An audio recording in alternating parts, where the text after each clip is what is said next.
Hey there, welcome back to 7-Minute Books. I'm Sam, and today we're diving into Robert Maurer's One Small Step Can Change Your Life. Sophie, have you ever felt totally paralyzed by a big goal? Oh, all the time.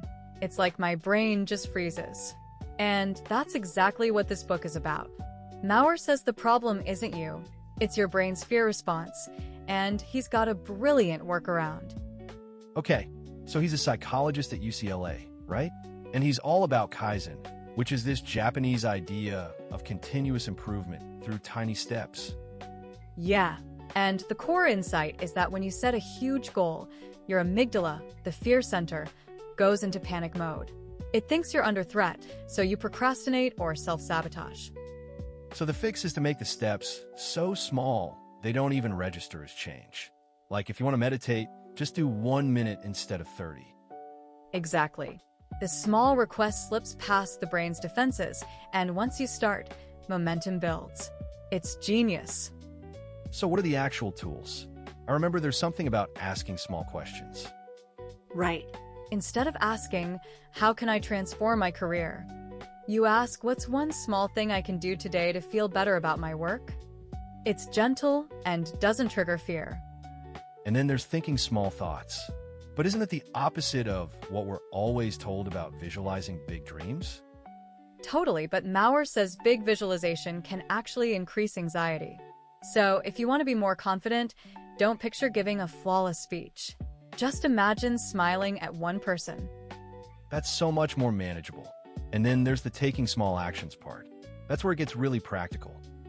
Yes, and the action has to be almost laughably easy, like 1 push-up a day or writing 1 sentence for your book. It sounds silly, but the point is you have no excuse not to do it. And often you end up doing more anyway. Right. The 1 push-up becomes 5, then 10. And even if you just do the minimum, you're still moving forward. Consistency beats intensity. So what about solving small problems before they become big? I feel like I ignore little annoyances all the time. Exactly. If you notice you're tired in the afternoon, don't wait until you're burned out. Ask yourself a small question like, what's one tiny change I can make? Maybe a 2-minute walk. That's so smart. And he applies this to relationships too, right? Yeah, instead of grand romantic gestures, it's the small, consistent acts. A sincere compliment, a few minutes of undivided attention, a little note on the pillow. Those really do add up. There's this great story in the book about a woman who wanted to lose weight. She'd failed so many times. Oh, the one where he just asked her to take a bite and put her fork down for a moment? That's so simple, but it created mindfulness, and she lost weight over time. It's wild how one tiny change can ripple out like that. And then there's the guy who was terrified of public speaking. He just had to smile at one person before a meeting. And eventually, he worked up to asking a question. The fear never fully left, but it became manageable. Courage is acting in spite of fear, one small step at a time. What about breaking bad habits? I'm guessing he doesn't say go cold turkey. No way. Drastic changes trigger the fear response and make you feel deprived. Instead, if you want to reduce screen time, ask, what's one tiny moment I could put my phone down? Maybe 5 minutes after dinner. That feels like a choice, not a loss. And it's so much more sustainable. Right. And Maurer isn't saying be lazy. He's saying work with your psychology. A 1% improvement each day compounds to a 37-fold improvement in a year. That's the power of compound growth. And failure is almost impossible with kaizen. How do you fail at 1 push-up? Exactly. And if you miss a day, it's easy to start again because the barrier is so low. No shame, no guilt. So how do you keep it from getting boring? I feel like even small actions could get old. Maurer says to vary the small action or combine it with something else. So if you're tired of 1 push-up, try a different exercise.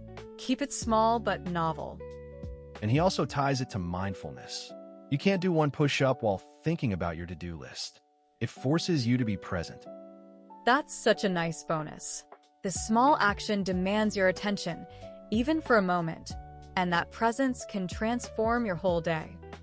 Honestly, this whole book is a breath of fresh air. It's like a permission slip to stop beating yourself up. Totally. It's a mindset of patience and curiosity. Instead of waiting for a dramatic breakthrough, you celebrate the tiny victories that accumulate into lasting change.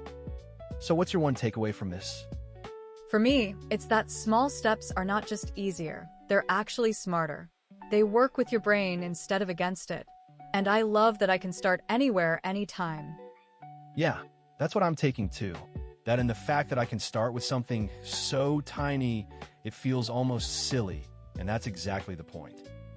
And hey, if you want to explore more books like this, the whole library is over at 7minutebooks.com/app. You get over 6,000 fiction and nonfiction titles you can read or listen to in any language, and it's just $2.99 a month, $9.99 a year, or $19.99 for lifetime access. That's a great deal. So, Sophie, any final thoughts? Just that the path to transformation isn't a giant leap. It's a gentle, steady walk, and it begins with one tiny step you can take right now. We'll see you in the next one.